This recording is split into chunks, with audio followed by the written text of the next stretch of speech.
आइए हम स्टार्ट करते हैं इस चैप्टर ग्रेविटेशन और 9th क्लास के लिए। ये 9th क्लास का चैप्टर है आपका ग्रेविटेशंस।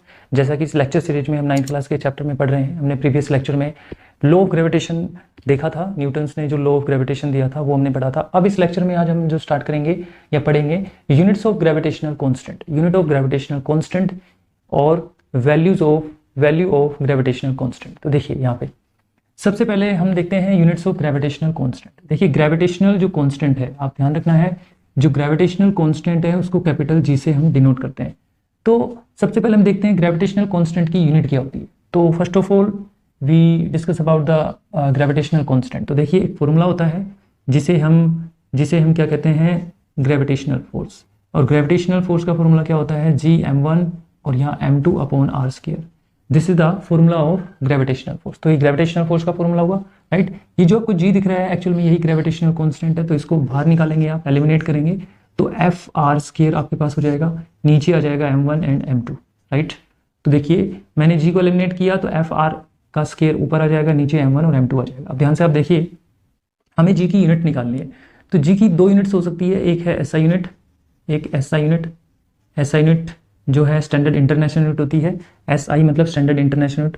और ग्रेविटेशनल कांस्टेंट की जो SI यूनिट होती है उसको देखो कैसे बनाएंगे। देखिए इस फॉर्मूले को ध्यान से देखिए, F को यानी फोर्स को लेते हैं न्यूटन में।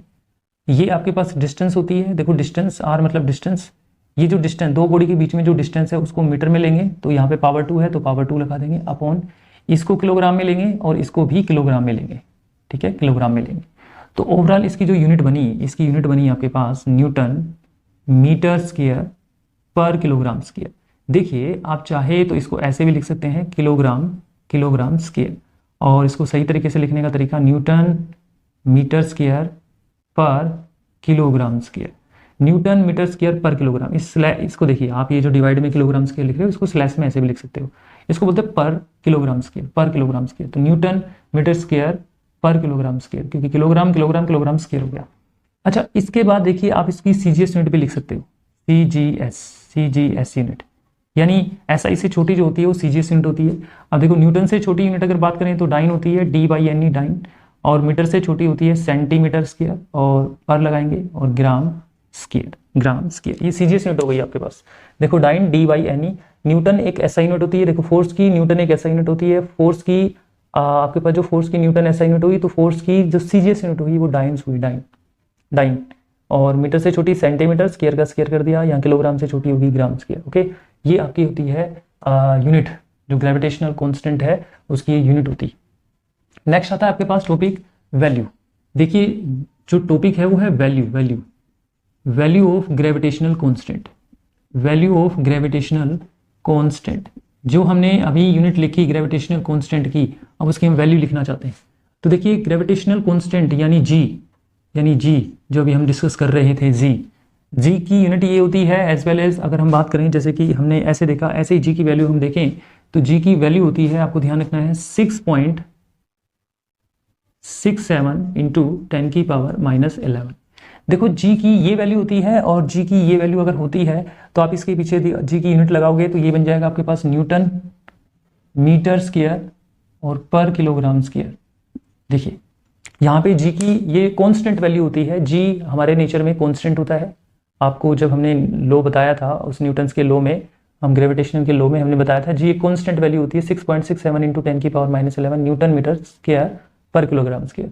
तो यहाँ पे जी की ये यूनिट है, तभी हमने इसको लगाया है, ठीक है, आपको ध्यान रखना है। अब यहाँ पे देखिए ये जी की जो वैल्यू है, दिस वैल्यू, जो जी की वैल्यू है कांस्टेंट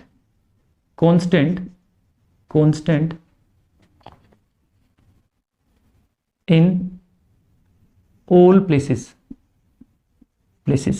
ये ध्यान रखना, जो जी की ये वैल्यू है 6.67 × 10⁻11 कांस्टेंट इन ऑल प्लेसेस, ये ऑल प्लेसेस पे कांस्टेंट होती है। यानी ये भी कह सकते हैं कांस्टेंट इन ऑल प्लेसेस या यूनिवर्स। हमारे यूनिवर्स के किसी भी प्लेस पे या ऑल प्लेसेस या यूनिवर्स में कहीं पे भी अगर कांस्टेंट जी की वैल्यू की बात करें तो जी की वैल्यू हमेशा कांस्टेंट मिलेगी, डिफरेंट नहीं होगी, सेम रहेगी। तो जी की वैल्यू हमेशा कांस्टेंट रहती है, ये ध्यान रखना है। जी की वैल्यू हमेशा कैसी रहती है, हमेशा कांस्टेंट रहती है। तो आपको ये पता होना चाहिए कि जो हमने पढ़ाया इसमें जो जी की वैल्यू की जो कॉन्स्टेंट वैल्यू है, यानी जी की जो वैल्यू है 6.67 इंटू 10 की पावर माइनस, ये आपको याद रखना पड़ेगा और ओरली आपको याद होना भी चाहिए क्योंकि न्यूमेरिकल में काम आएगा। ये जी की वैल्यू जो फाइंड आउट की थी, this value was given by Cavendish, Henry Cavendish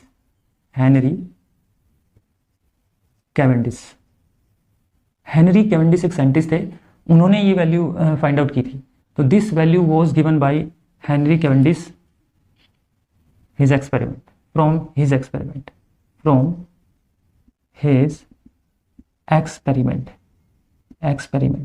इन्होंने एक एक्सपेरिमेंट किया और उस एक्सपेरिमेंट से हेनरी कैवेंडिश ने ये जी की वैल्यू को फाइंड आउट किया। आप हायर क्लासेस में कि जी की वैल्यू को कैसे फाइंड आउट किया, ये आप हायर क्लासेस यानी आप 11th क्लास में पढ़ेंगे कि ये जी की वैल्यू कैसे आई। अभी फिलहाल आपको सिर्फ जी की वैल्यू याद रखनी है कि कितनी होती है और किसने इसको बताया था। तो हेनरी कैवेंडिश वो साइंटिस्ट थे जो जी की वैल्यू के बारे में इन्होंने बताया था। तो आई होप कि आपको ये समझ में आया होगा कि जो जी की वैल्यू है वो हर जगह सेम रहती है। ये ध्यान रखना, जी की वैल्यू चेंज कहीं नहीं होती। तो जी की वैल्यू हमेशा इतनी ही रहती है, चाहे आप कहीं पे भी चले जाइए, कि जी की ये जो वैल्यू दिखाई दे रही है आपको, ये चेंज नहीं होगी। और जी की यूनिट की बात की हमने, यूनिट ऑफ ग्रेविटेशन, कांस्टेंट की यूनिट की बात की, तो यूनिट की हमने ऐसे निकालना आपको बताया। और वैल्यू ऑफ जी की बात करें तो वैल्यू ऑफ जी आपके पास इस तरह से आती है। तो आई होप कि आपको ये समझ में आया होगा।